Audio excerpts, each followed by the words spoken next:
Hello, Amherst County Public Schools. I'm Rob Arnold, Superintendent. I'd like to welcome you to the second semester of the 2020-21 school year. You know, in March of last year, we shut down school because of the COVID pandemic. And so it's been 11 months since that time, and a lot has changed in Amherst County. So what I'd like to do today is talk a little bit about where we've been in the last 11 months and then where we're going. I feel like the start of the second semester is a good time to start talking about those types of things. So in June and July of last year, we began a process where we tried to determine how to get our students back into school. We did a lot of listening. We did town halls, we talked to staff, we talked to parents, we talked to students. And during that time, we were able to come up with a very well laid out plan called the Roadmap to Return. And in that plan, as a community, as a school community, we agreed on three major points that this plan had to accomplish. One was we had to provide for the safety and well-being of our students and staff as our top priority. Two, that the school is the best place for our students to learn, but options should be and have to be made available to families to use distance learning methods. And finally, since we're a public school, we're required by the guidelines set forth by the VDH, the Department of Health, and the Governor of Virginia, and the Department of Education. I think we've been successful on all counts. Certainly we've had our ups and downs. Certainly we've had our hurdles, and we continue to work on those things to get better every single day. But I believe that we have been successful, especially in keeping our students safe. In fact, in Amherst County schools, there's been 0 cases of COVID spread within our buildings. And, you know, I think that's a huge win. If you would have told me in August and September that we would make it to February without having to shut down schools and go back to remote learning, I don't think I would have believed you. But I think from the students to the staff, to our community, to parents, the ability for all of those groups to do what was necessary, to make the sacrifices that were necessary, and have the discipline that was necessary, we've gotten to this point. And so I don't want to lose that momentum. We've made it this far, but we have a ways to go. And so let's talk a little bit about where we're going. So you may know that we have started our vaccination process here in Amherst County Public Schools. So they're phasing the vaccinations, and we are currently, the state of Virginia is in 1B, and 1B includes educators. And so we put out a survey for our education staff in the county, and we had over 500 of our 700 employees choose to get a vaccination. In the last 2 weeks, we've done most of them. This upcoming Friday, we will complete the first round of vaccinations for our staff. In the following 3 to 4 weeks, we will then do the second round of vaccination. So hopefully, somewhere in the middle of March, all of our staff that wants to be vaccinated will have been vaccinated the first and second time. So we're really, really excited about that. That is a turning point for us. It is going to bring some more safety for our staff, and we want to make sure that we get these done. Now, we also have done these vaccination clinics at our high school. So what Amherst County Public Schools has done, working with public safety here in Amherst County, is we've stood up Amherst County High School as a vaccination site.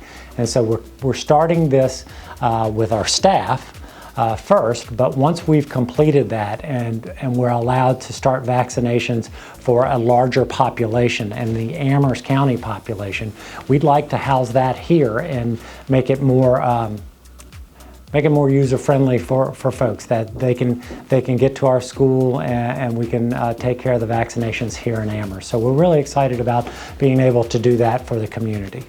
Last week, you probably heard the governor speak.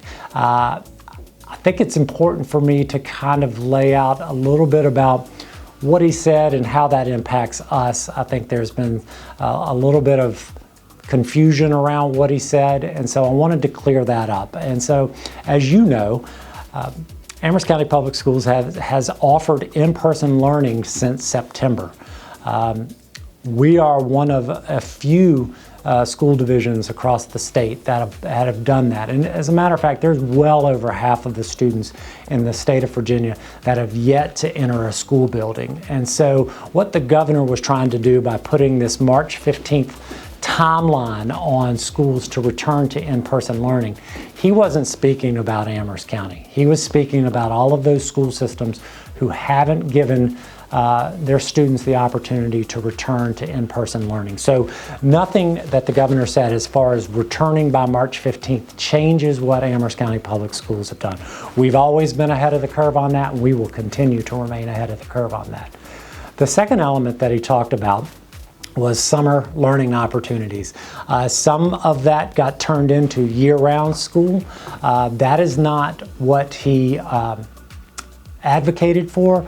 He supports and he encourages summer learning opportunities, and we currently already offer summer school every year. Now our summer school is going to look slightly different because we understand that with the time frame from last year to this year and the kind of disjointed learning and our inability to be in person all the time has caused us to have some real need to extend our learning opportunities in the summertime. And so in the past, we've done 4 days a week, half day each day, and we've done reading and math at the elementary and middle school level, and we've done credit recovery for high school students that needed to make up a course that they did not pass. This year, we're going to go 5 days a week. We're going to go all day. We're really going to dig into the reading and math skills that may be lacking at this point, and we will continue to offer for our high school students the ability to make up credits. Another area that I think you can start to think about in the future, now certainly with vaccinations coming and the hope that by next fall we will have something that looks more like what we're used to with 5 days a week in person and more students being in the classroom. I think that it is clear to us that we do need to continue to offer some sort of remote or virtual academy on a permanent basis. So regardless of whether we come back to school full time and it looks exactly like it looked 2 years ago, we intend to provide some form of our remote academy. But there'll be more information coming soon, and so I just wanted to kind of keep that out there. So let's talk a little bit about the near future. That's our second semester and the supports that we have in place. So we'll kind of break this up into academics, health, and emotional supports. And so from an academic standpoint, there are a couple areas that we really need to focus on as we move forward. One I've already referred to in terms of remediating lost skills or skills that students might be behind in. And so one of the good things that we've been able to implement this year is MAP testing. And MAP testing allows our teachers to get a really good sense of specifically what skills our students have strengths and weaknesses in the areas of math and reading. And so we'll use that data because that data is specifically tied to each student's needs. And so remediation in the spring will be based on that data. And so that we're really excited about being able to really tailor remediation to each student.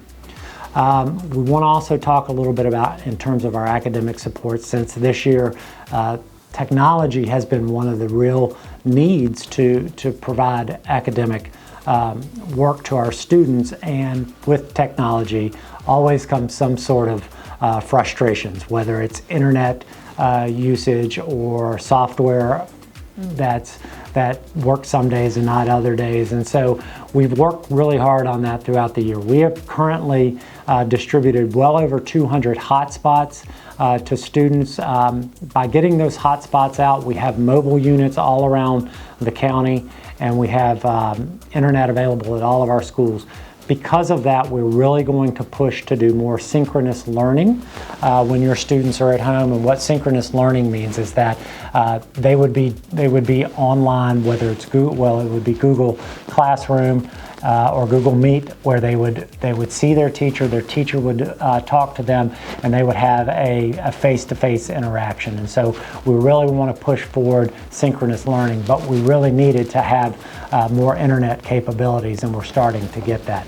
And then the other piece of technology news that we have is that we have stood up a help desk at the high school. It's not only for high school students and parents and teachers, but it's for all students, parents, and teachers in the county. And it is run primarily by our students. And I want to thank Joe Goldman and the technology team for getting that group together. They can work on computers. They can help you with any kind of software issues that there might be. And so we're really excited about providing those supports. So those are the academic supports that we're looking towards in the second semester. The health supports that I want to talk to you about. Despite vaccinations, right, and we're going to get a lot of folks vaccinated here in the near future, despite those vaccinations, we will continue to follow all the CDC guidelines and the mitigation strategies. So we will continue to wear masks. We will continue to social distance. We will continue to clean our hands, wash our hands, wipe down surfaces with hygiene products, and ultimately continue doing exactly what we did in the fall. And I'll tell you that in the United States, all of those mitigation strategies, while they're used to contain COVID, what it's done, and one of the byproducts of all of this health mitigation strategies is that I read something last week that through the first week in February last year, there were over 130 confirmed cases of influenza in the United States. Today, there have been 1,300 cases, which is pretty amazing that that's occurred. And so mitigation strategies do work. We'll continue to keep them in place because we do want to continue to keep our students and our staff safe, as that is our number one goal. Also need to reach out to parents to continue to stay focused and consistent with our mitigation strategies at home too. If you know your child is feeling poorly, has symptoms, make sure you contact your school, make sure you inform them of what's going on, and then keep them at home until you've had a medical professional release you to come to school. And so those things over and over, whenever we've had issues, it's usually because somebody has shown up to school that might have been sick and then therefore is exposing others, and they knew in advance, and they have to stay at home because ultimately, instead of your child just staying at home because they're sick, it ends up being a lot of students and a lot of staff, and that ultimately leads to possibility of closing buildings for a week or so. And we don't want to do that. We want to continue to keep our instruction in person going. And then the final piece I want to talk to you about in terms of supports is the emotional supports. And like I said, we've been at this for almost a year now. And I'm sure you have experienced, and I'm sure your child has experienced, a lot of different emotions. I was thinking about it earlier today, and in the spring of last year, we had a lot of adrenaline, and it was all new, and we were really working hard, but that adrenaline kind of got us through. And then in the summer, we were planning, and then in the fall, we were back to it. And all those things kind of kept us going. But now we're in this, we have a routine down. And now you're starting to see kind of people getting tired and fatigued and frustrated and worn out. And that really, really impacts the emotional well-being of our students and our staff. And we have to remain cognizant of that. We have to remain aware of that at home and at school. And so what we ask you to do is, if you see changes in behavior at home or you see things that are different with your child, make sure you're communicating with the school, whether that be the counselor or your teacher or your administrator. There are supports that are in place that we can help your child, and we want to make sure that we're providing those. The other thing that we put in place in the fall, and that we'll continue to do, is to provide opportunities every day for our students to have a safe space to deal with any of these emotions that could be negative, that have been caused by the fatigue surrounding COVID and the stress surrounding COVID, because it is real. We've all experienced it. And so we want to make sure that we continue to have good communication back and forth. And speaking of communication, I want to urge parents, family, community, students, teachers, if you're listening, anybody that's involved with this. I've said all along that our number one, the best way we're going to make it through this is through good communications. And we have really strived to make our communications better. We think we're continuing to get better. We will continue to provide as much information as we can without overloading you. But we do know that we need to continue to communicate. We want you to communicate with us, and it's our commitment to you to make sure you know what's going on with your child and in the schools at all time. In closing, I would like to wish everybody the very best of luck as we start into the second semester and move through the remainder of the year. It's going to be a long haul. I think you have to realize that we still have some ground to cover and some work to do. And I want to put out a special message to our seniors, the class of 2021, the 2021 graduating class. You've certainly had a much different senior year than you anticipated. But the entire goal of K-12 education is to get to this moment, get to the point where you can graduate and then you can move out into this world and do the things that you want to do in this life. And I don't want you to forget that. I understand and I empathize with you that you've missed a lot and that it's not what you wanted. But ultimately, we need you to do what you have to do for the remainder of this year to graduate on time so you can move on and do the things that you want to do in this life. That is so important. And so don't let senioritis jump on you and kind of fall through the cracks and don't graduate. That is absolutely would be the worst outcome for us. And so we don't want that to happen. And make sure you stay connected with your counselors and your teachers so we can make sure that you get through and we can get to graduation in June. I think that is all I have for the day. I wish everybody the best of luck in the second semester, and everybody have a great day.